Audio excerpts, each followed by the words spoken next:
Good morning, students. This is chapter 2, History of class 8th. The name of the chapter is From Trade to Territory.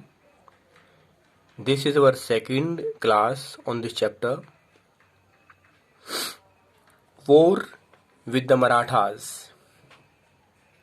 From the late 18th century, the company also sought to curb and eventually destroy Maratha power. With their defeat in the Third Battle of Panipat in 1761, the Marathas' dream of ruling from Delhi was shattered. They were divided into many states under different chiefs or sardars belonging to dynasties such as Sindhia, Holkar, Gaikwad and Bhonsle.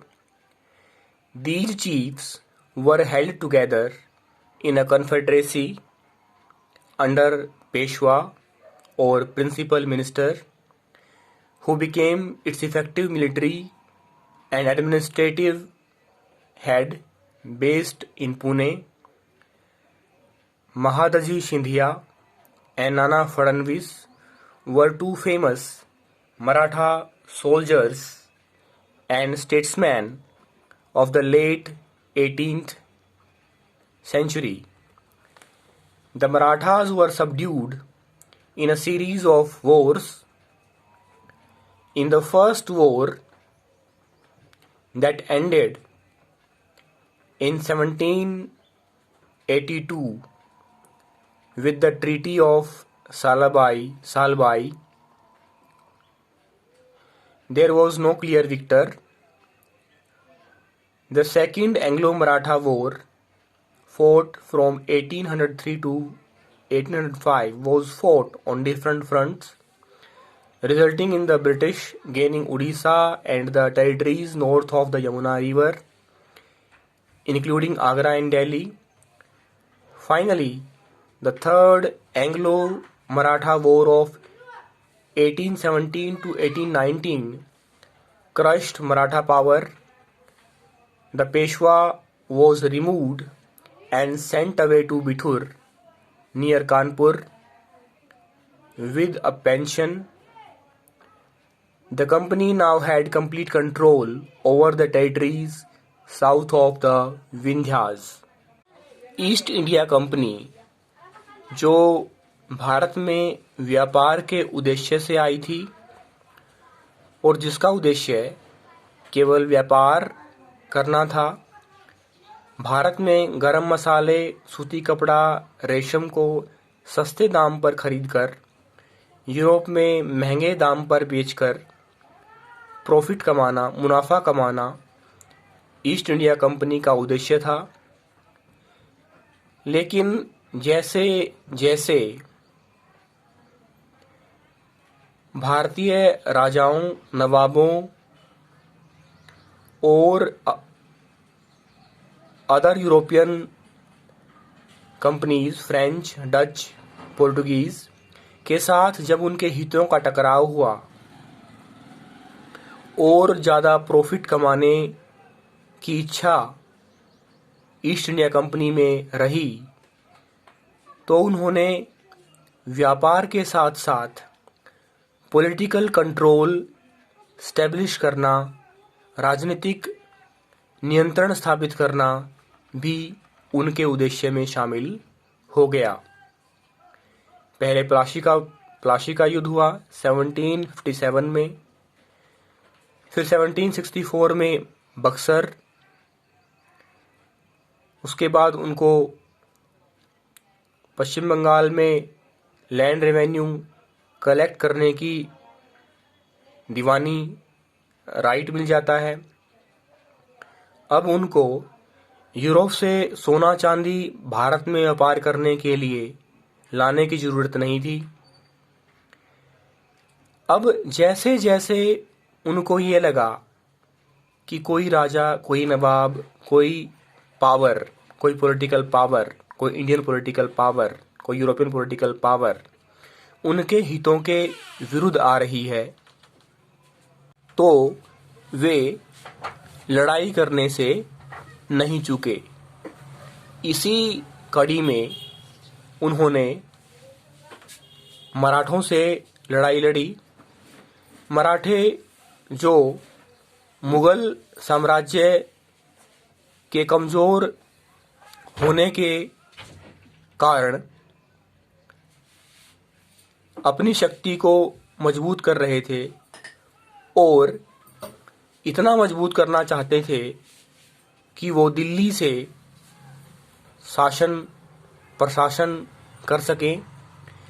लेकिन पानीपत की तीसरी लड़ाई ने उनके इस सपने को चकनाचूर कर दिया और मराठे 3-4 राज्यों में बट गए। सिंधिया, होलकर, गायकवाड़, भोंसले और इन सब के जो मुखिया थे उनके गठबंधन का प्रिंसिपल मिनिस्टर, जिसको पेशवा कहा गया, वो पुणे से अपना सैनिक और प्रशासनिक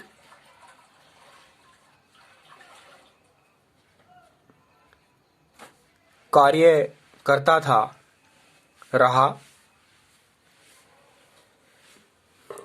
अंग्रेजों के साथ मराठों ने 3 लड़ाइयाँ लड़ी।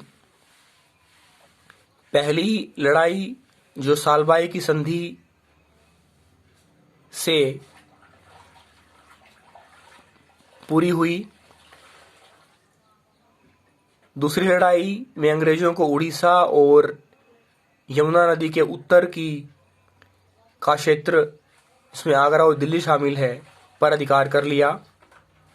और अंतिम लड़ाई एंग्लो मराठा वॉर, जिसमें अंग्रेजों ने, ईस्ट इंडिया कंपनी ने मराठा शक्ति को पूरी तरह से कुचल दिया और पेशवा जो अलग अलग मराठा सरदार, होलकर, सिंधिया, गायकवाड़, भोंसले का हेड था, जो पेशवा, जो पुणे से अपना संचालन करता था, को कानपुर के पास बिठूर भेज दिया गया।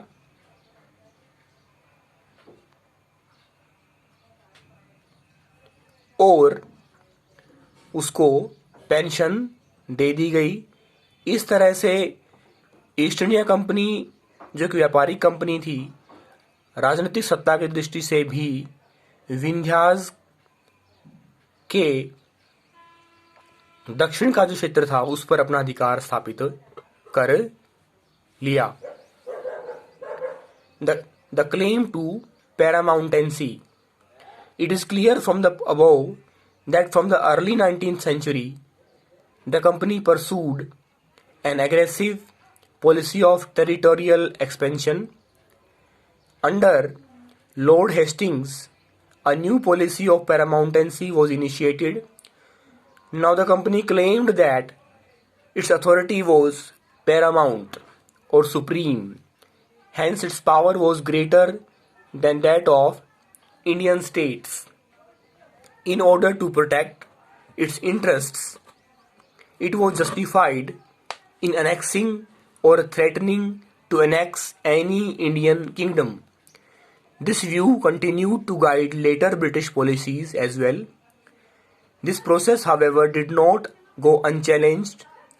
For example, when the British tried to annex the small state of Kittur in Karnataka today, Rani Chennamma took to arms and led an anti-British resistance movement. She was arrested in 1824 and died in prison in 1829. But Raina, a poor chowkidar of Sangoli in Kittur, carried on the resistance. With popular support, he destroyed many British camps and records. He was caught and hanged by the British in 1830. You will read more about several cases of resistance later in the book. In the late 1830s, the East India Company became worried about Russia. It imagined that Russia might expand across Asia and enter India from northwest. Driven by this fear, the British now wanted to secure their control over the northwest. They fought a prolonged war with Afghanistan between 1838 and 1848 and established indirect company rule there. Sindh was taken over in 1843. Next in line was Punjab, but the presence of Maharaja Ranjit Singh held back the company.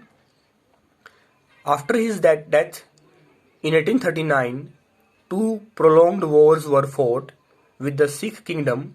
Ultimately, in 1849, Punjab was annexed. East India company ने जब लगा कि कोई political power उनके व्यापार में आड़े आ रही है, तो उन्होंने पॉलिटिकल कंट्रोल स्टैब्लिश करने के लिए एग्रेसिव पॉलिसी अपनाने से मना नहीं किया। लॉर्ड हेस्टिंग्स, जो पहले गवर्नर जनरल थे ईस्ट इंडिया कंपनी के, उन्होंने एक नई नीति शुरू की, पॉलिसी ऑफ पैरामाउंटेंसी, जिसका अर्थ है ईस्ट इंडिया कंपनी की सत्ता सर्वोच्च है, उससे बड़ा कोई नहीं है, भारतीय राजा उसके सामने नहीं टिक सकते। इसी कड़ी में जब अंग्रेजों का विरोध किया गया, रानी चिन्नम्मा ने अंग्रेजों की नीतियों का, जब अंग्रेजों ने उसके छोटे राज्य किटूर को अपने राज्य में अपने अधिकार क्षेत्र में मिलाने की कोशिश की, तब रानी चिन्नम्मा ने इसका विरोध किया, लेकिन रानी चिन्नम्मा को गिरफ्तार कर लिया गया और जेल में 1829 को उनकी मृत्यु हो गई। लेकिन किटूर का जो रेजिस्टेंस है वो अभी पूरा नहीं हुआ। रायना, जो एक गरीब चौकीदार थे संगोली के, उन्होंने ईस्ट इंडिया कंपनी का विरोध करना जारी रखा, लेकिन उनको भी पकड़ लिया गया और फांसी दे दी गई। ईस्ट इंडिया कंपनी केवल भारत के अंदर ही अपनी शक्ति को मजबूत नहीं कर रही थी, भारत से बाहर भी भारतीय सीमाओं को मजबूत करने का उद्देश्य भी उन्होंने अपने साथ रखा। जब उनको लगा कि रशिया अपनी शक्ति बढ़ा रहा है और नॉर्थ वेस्ट से वो भारत में प्रवेश कर सकता है, उसको रोकने के लिए ईस्ट इंडिया कंपनी ने अफगानिस्तान से लंबी लड़ाई लड़ी और कंपनी का शासन स्थापित किया, अप्रत्यक्ष रूप से ही सही, और सिंध को 1843 में अधिकार कर लिया सिंध पर। उसके बाद पंजाब पर अधिकार किया। हालांकि जब तक महाराजा रणजीत सिंह रहे वैसा नहीं कर पाए। उनकी मृत्यु के 10 साल बाद 1849 में अंग्रेजों ने दो लड़ाइयाँ लड़ते हुए सिख राज्य पंजाब पर अधिकार कर लिया। The doctrine of lapse. The final wave of annexations occurred under Lord Dalhousie, who was the Governor General from 1848 to 1856. He devised a policy that came to be known as the doctrine of lapse. The doctrine declared that if an Indian ruler died without a male heir, his kingdom would relapse, that is, become part of the company territory. One kingdom after another was annexed simply by applying this doctrine. Satara 1848, Sambalpur 1850, Udaipur 1852, Nagpur 1853, and Jhansi 1854, and finally in 1856 the company also took over Awadh. This time the British had an added argument. They said they were obliged by duty to take over Awadh in order to free the people from the misgovernment of the Nawab. Enraged by the humiliating way in which the Nawab was deposed, the people of Awadh joined the great revolt that broke out in 1850. Lord वेल्जली ने subsidiary alliance start किया था, जिससे ये प्रावधान था जिसमें कि अगर जो भारतीय राजा हैं वो अपनी सेना नहीं रखेंगे और वो ईस्ट इंडिया कंपनी की सेना के द्वारा स्वयं को किसी आक्रमण से प्रोटेक्ट करेंगे, हालांकि वो ब्रिटिश ईस्ट इंडिया कंपनी की जो मिलिट्री है, जो आर्मी है, जो आर्म्ड फोर्स है, उसको फिनेंशियली सपोर्ट करेंगे, उसमें इन्वेस्ट करेंगे, और जो राज्य जिन्होंने ऐसा नहीं किया उन पर ईस्ट इंडिया कंपनी ने अधिकार स्थापित किया। जो राज्य अपनी रक्षा के बदले में ईस्ट इंडिया कंपनी की आर्म्ड फोर्स को फिनेंशियली सपोर्ट नहीं कर पाए, उनकी टेरिटरी को ईस्ट इंडिया कंपनी ने अपने अधीन कर लिया। अब एक और नीति जो ईस्ट इंडिया कंपनी ने चलाई, जो लॉर्ड डलहौजी ने चलाई, उसमें उन्होंने कहा अगर कोई भारतीय राजा बिना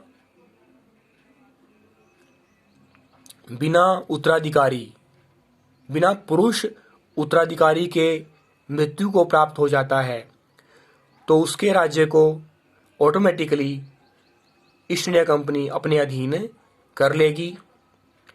इस तरीके से ईस्ट इंडिया कंपनी ने सतारा, संबलपुर, उदयपुर, नागपुर, झांसी और अंत में अवध को भी अपने अधीन कर लिया। बाद में इन राज्यों की प्रजा और राजाओं ने 1857 के विद्रोह में ईस्ट इंडिया कंपनी का विरोध किया। थैंक्स।